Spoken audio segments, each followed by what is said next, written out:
La colección inédita de Albi es una muestra única del arte de Toulouse-Lautrec que recopila la obra más íntima del autor. Es una pieza única. El diamante Topkapi de 86 quilates y rodeado de otras 49 gemas se guarda y conserva con la mayor seguridad del mundo en el Museo Topkapi de Estambul. Es una pieza única. La suavidad y sonoridad del violín Stradivarius lo hacen un instrumento único en el mundo. Es una pieza única. La Venus de Milo, obra escultórica única e irrepetible del siglo III a.C., muestra la belleza clásica de la época helenística. Es una pieza única. Como Don Julián, el único puro que, gracias a su exclusiva funda Alu Foil, protege y conserva el suave sabor de los mejores tabacos de Sumatra, mantiene el grado justo de humedad y frescor, permite llevarlo sin deteriorarse y tener el placer de ser el primero en tocarlo y encenderlo. Los puros Don Julián, por su cuidada elaboración y por su exclusiva funda protectora, son únicos. Como la colección de grandes pintores del Museo del Prado, que nos muestra la vida y obra de Goya, creador de una gran variedad, considerado el último de los antiguos maestros y el primero de los modernos. Desarrolló la plástica que venía de Velázquez hasta los límites del impresionismo. Rubens, el mayor exponente del barroco, es quizá la carrera más fructífera de la historia del arte. Autor de grandes obras religiosas y profanas, desarrolló un lenguaje nuevo, rico y audaz. El Greco refleja una experiencia mística de gran acierto expresivo. Personajes estilizados, personal punto de vista, estático y apasionado y cálido en su color. Murillo, creador versátil e inventivo. Su obra evoluciona desde el tenebrismo inicial hasta el refinamiento idealizante, como sus niños mendigos capaces de exorcizar la pobreza. Zurbarán, realismo puro, sintetizó lo místico y lo realista. Reflejo de una espiritualidad austera en sus retablos sombríos y claros, hasta el esplendor de su colorido de sus últimos cuadros. Y Rivera, pintor tenebrista de la época barroca, supo añadir al realismo español una componente idealizadora. Naturaleza enérgica y vigorosa, cuya obra emociona y conmueve. Pintores que han dejado una huella imborrable en el terreno del arte. La colección Grandes Pintores del Museo del Prado es única. Como Don Julián. Puros Don Julián. Son únicos.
Lo que nunca habría que decir de Giuseppe Rivera es aquello de Byron de que su paleta estaba alimentada con la sangre de todos los santos, ni creer la leyenda negra que Parrino difundiría en el siglo XVIII.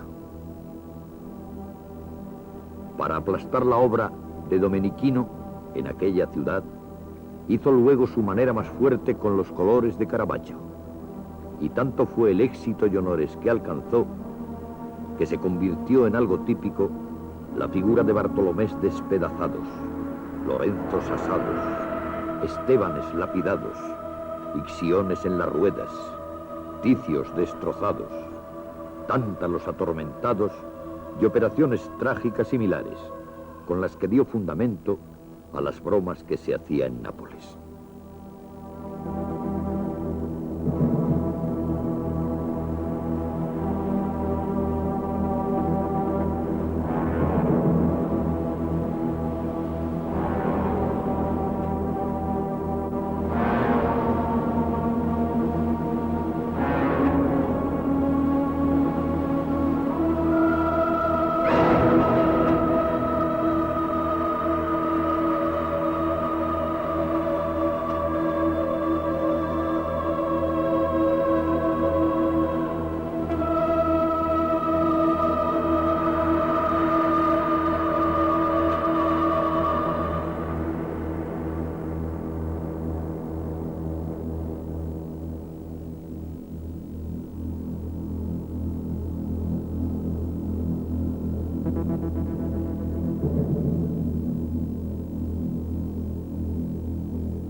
Sí, a Nápoles, posesión por entonces de la corona española, se dirigió Rivera desde su ciudad valenciana de Játiva, hacia el 1616, con unos 25 años, no sin antes haber pasado algún tiempo en Parma y en Roma, por supuesto, de donde huyó de sus acreedores. Su llegada al virreinato no fue muy brillante, si nos fiamos de la descripción que de él hace un coetáneo. Va mal vestido, con su rodilla de velludo raída, las calzas agujereadas y los zapatos de terciopelo rotos, que contrasta con lo que más tarde se afirmaba de él. Mostraba gravedad en el porte y en el trato, incluso con personas de alta condición y autoridad como los virreyes.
En Roma, como no, quedó totalmente seducido por la pintura de Rafael de Urbino.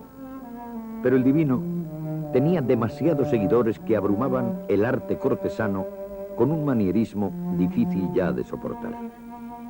El vital y naturalista Caravaggio se convirtió decididamente en modelo a quien imitar, aunque Rivera acentuaría el aspecto tremendista, rayano en el feísmo, tan peculiar y distintivo de lo ibérico y tan genialmente expresado por artistas como Velázquez, Goya o Picasso. Claro que esa marca, que se ha considerado tan propia de lo español, no es más que la vinculación a una remota tradición germánica, interpretada con lenguaje italiano, mediterráneo.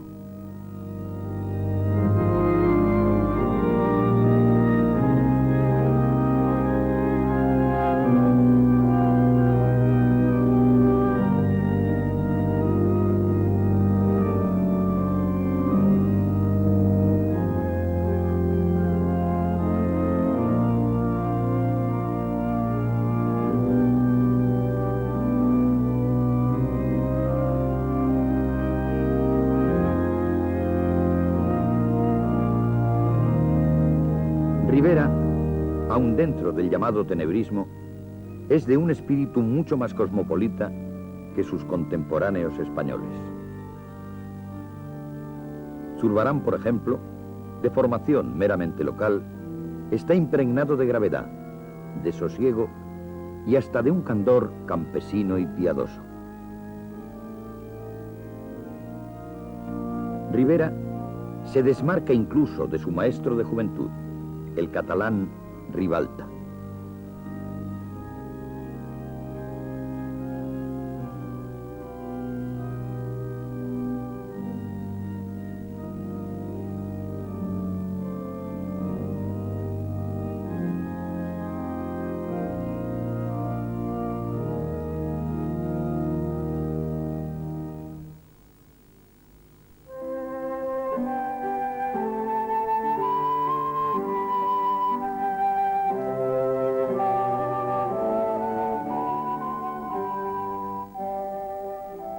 Y mientras en la Escuela de Madrid Carducho hace un manierismo reformado, en Sevilla Pacheco no pasa de ser un rudo venecianista. Habrá que esperar a Velázquez para ver algo realmente nuevo.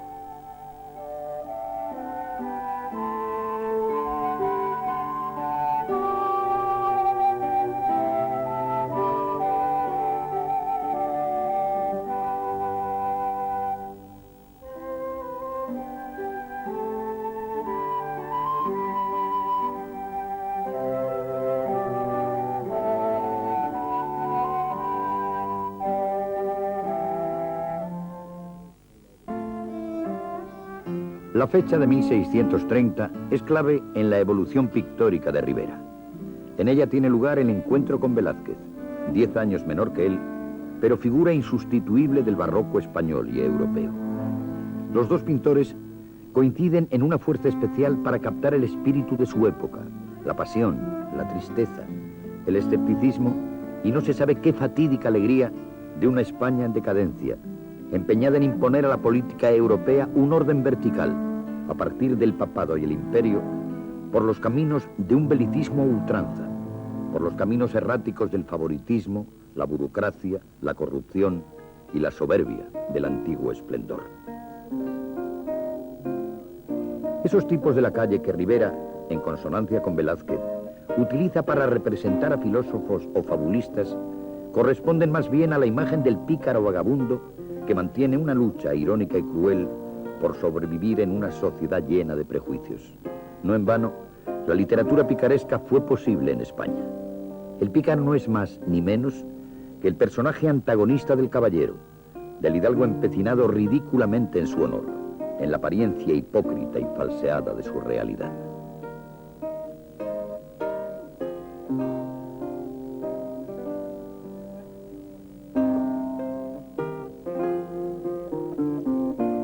Así son concebidos también sus apóstoles, como hombres de la calle, esas callejas y plazas napolitanas que también conocía Rivera y en las que era también conocido. Sus modelos son los protagonistas de la marginalidad en todo su espectro social, mercenarios de todos los campos de batalla, mendigos, vendedores ambulantes, pobres pescadores, estafadores profesionales. Podemos considerar esta etapa por parte de Rivera como una relectura de Caravaggio en clave velazqueña. Es el espíritu del barroco lúcido en su propio caos, en el umbral ya de una modernidad que intentaría acabar con todo el oscurantismo que el hombre europeo arrastra desde el medievo. El fulgor del Renacimiento se apaga y comienzan a vislumbrarse las nuevas luces de la ciencia. Galileo, Descartes, Locke están a punto de tomar el relevo.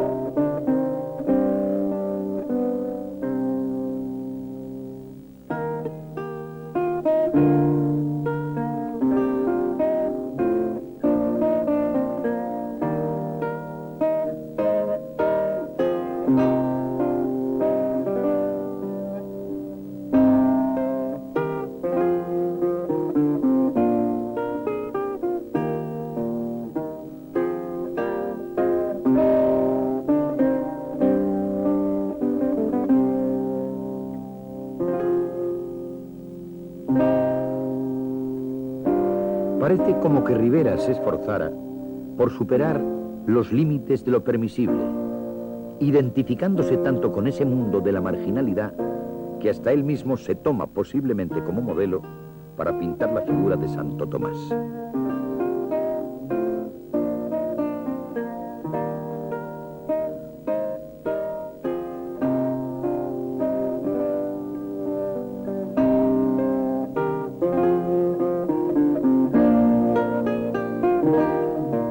En esta serie del apostolado, San Andrés es la magna obra que supera a todas las demás.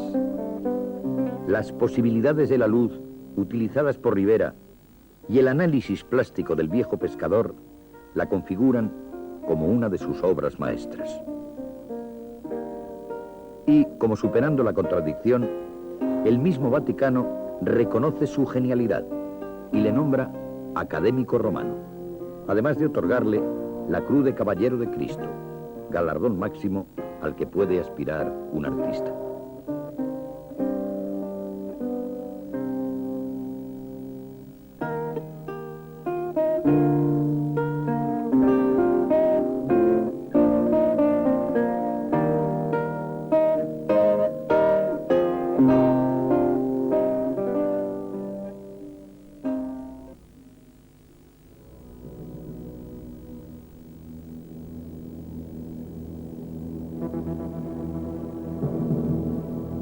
Los temas de la mitología clásica son tratados por Ribera cargados de una mayor terribilidad, esa característica que se le quiso achacar como definitoria de su arte. El violador Ticio aparece condenado por Júpiter a que sus entrañas sean eternamente roídas por un buitre.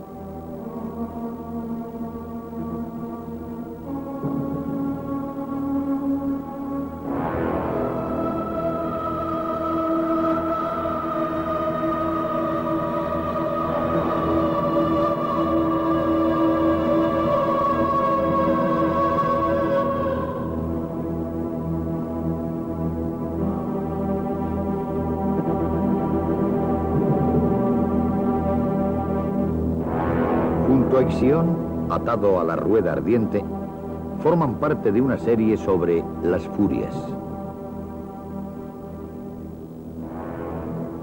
Dicen que estos cuadros fueron pintados por encargo de Lucas van Hüffel, pero que produjeron tal horror en su esposa que dio a luz un niño deforme, siendo devueltos al pintor.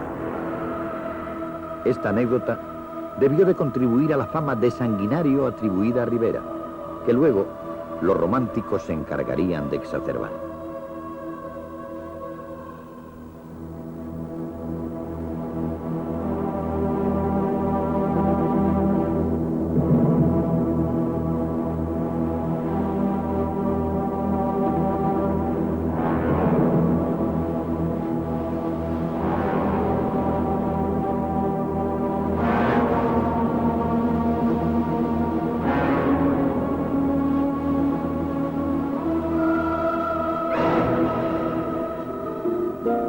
Las cabezas de la Sibila Gliceria y de Baco son los fragmentos que se conservan de una vasta composición titulada El triunfo de Baco y que fueron salvados de un incendio acaecido en el Alcázar madrileño en 1734. Por su tratamiento, parecen tener una cierta similitud con el Sileno ebrio de Capodimonte, encargo del duque de Alcalá.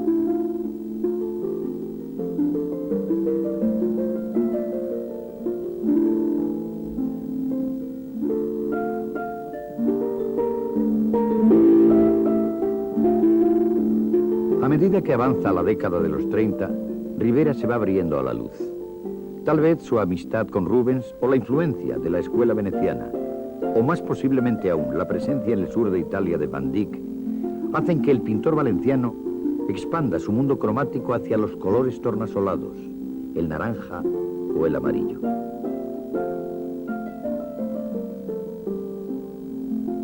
En el culmen de esta nueva vía destaca una Inmaculada poblada de niños y jóvenes de extraña belleza, que para algunos críticos es la obra religiosa más importante del barroco español. Aunque esta versión, que se encuentra en el Museo del Prado, es una copia, en tono menor, del original del convento de las Agustinas de Salamanca.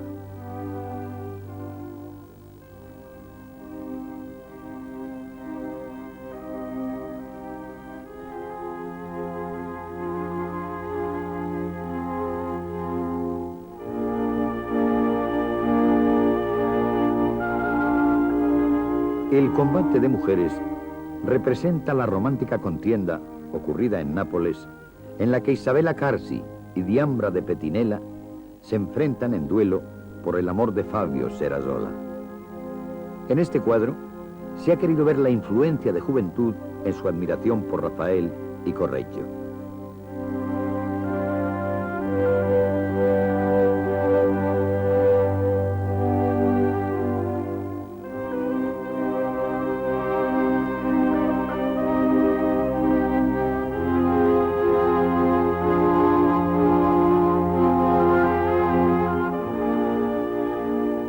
En esta apertura a la luz, una de las obras más conocidas es la de la Trinidad, con una composición que se organiza a base de diagonales curvas, procedimiento muy habitual en Ribera.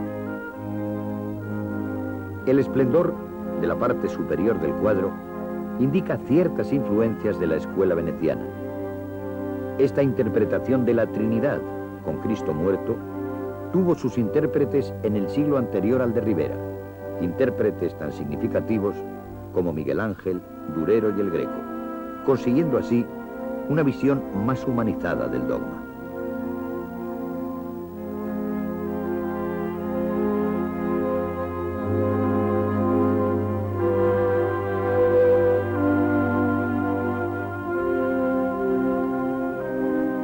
En el sueño de Jacob, Ribera elude el tema de la escala por la que Jacob veía subir y bajar a los ángeles de Dios, pero convierte la visión en una neblina dorada que ilumina su cabeza.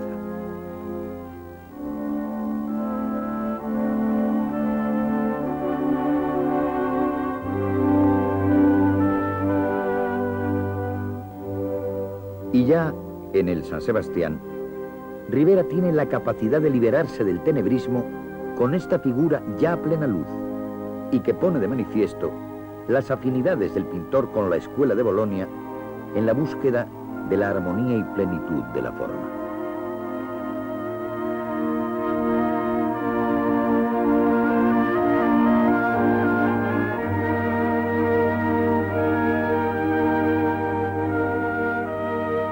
Al final de la década de los 40, Ribera envejecía y el virreinato en Italia era violentamente convulsionado por la sublevación de Masaniello.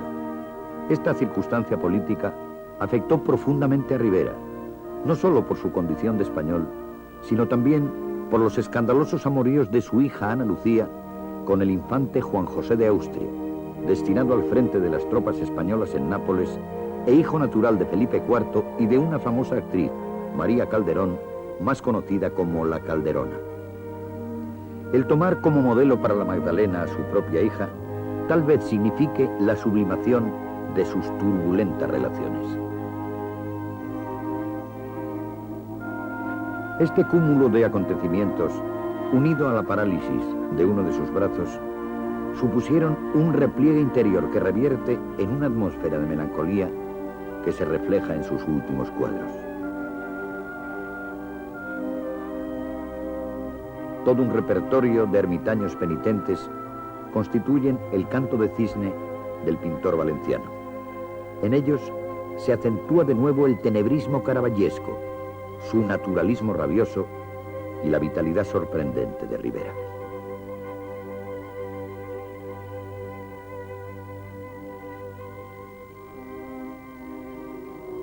En el umbral de esta última etapa, Ribera pinta una de las obras que se han considerado como de mayor prestigio en el Museo del Prado de Madrid. Hasta hace poco tiempo, se creyó que el cuadro ilustraba los momentos preliminares del martirio de San Bartolomé.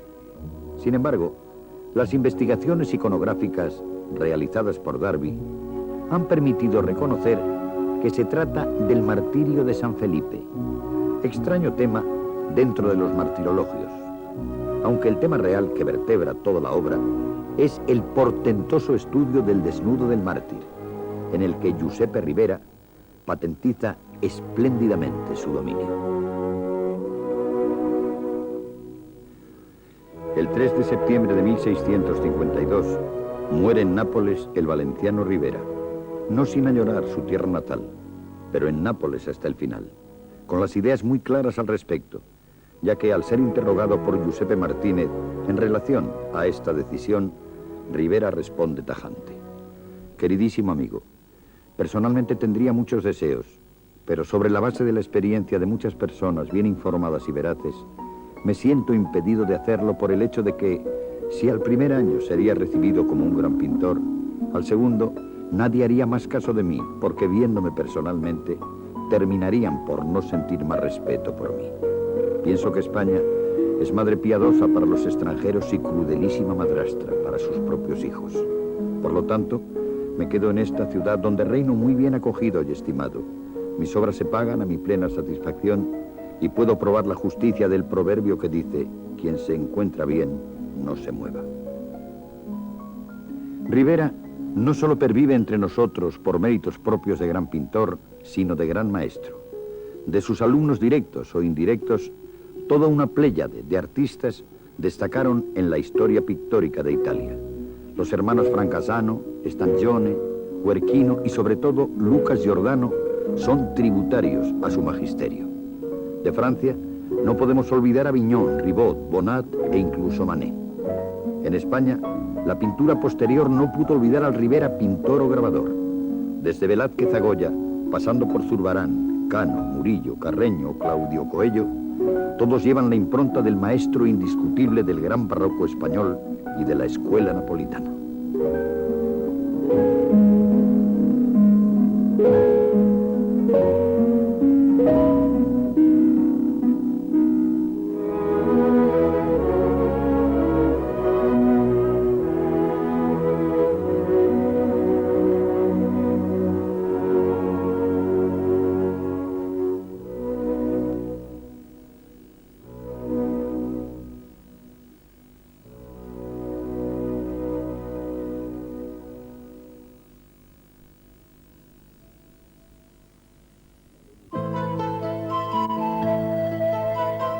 La Venus de Milo, obra escultórica única e irrepetible del siglo III a.C., muestra la belleza clásica de la época helenística. Es una pieza única.